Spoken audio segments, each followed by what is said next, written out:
It started on my 17th birthday. It was my first birthday since Mom had died, and Dad and I sat at the kitchen table, picking at the dinner he'd made.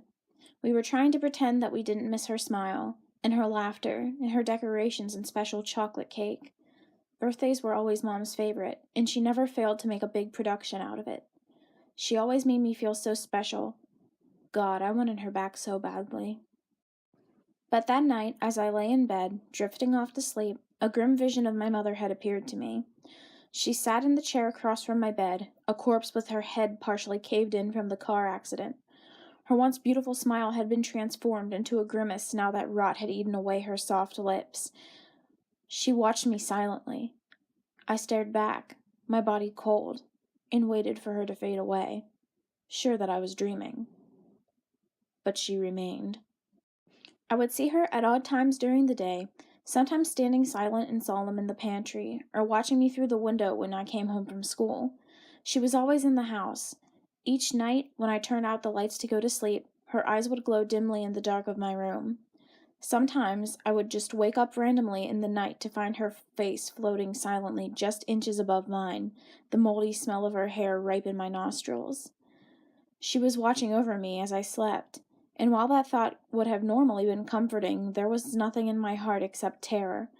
On those nights, I would silently roll over and bury my face in the pillow, choking back terrified gasps and struggling in vain to slow the beating of my heart. It always took me a long time to get back to sleep. Of course, I thought I was going crazy. Dad couldn't see her, and there didn't seem to be any way to prove what I was experiencing. When I haltingly tried to bring up the subject with him, he responded with so much dismay and grief that I simply gave up. I was frightened, and I didn't want to end up in an institution. And maybe it really was all in my head. Maybe it would go away. I left for college soon after, full of hope that the haunting was connected somehow to our home, and that she wouldn't be able to follow me, and for a while things did go back to normal. But on the night of my next birthday she returned once more, startling me into a scream when I awoke to find her stroking my cheek in the dark. She'd found me again. In the weeks that followed, it was like the smell of her grave permeated every aspect of my being. My skin, my hair, my clothing. My roommate was oblivious to our guest. But I couldn't sleep or eat. And my grades suffered. My hair began to fall out in clumps from the stress. Eventually, I dropped out of school. I'm almost 34 now. It doesn't matter where I go. She finds me every year on my birthday and nests in my home, burrowing into my life like a tick. I've learned to plan well in advance, and if I move within a day or two afterward, I can get a little peace for almost the whole year. I even managed to finish school, online of course, since I never stay one place for very long. Until my next birthday. Until today.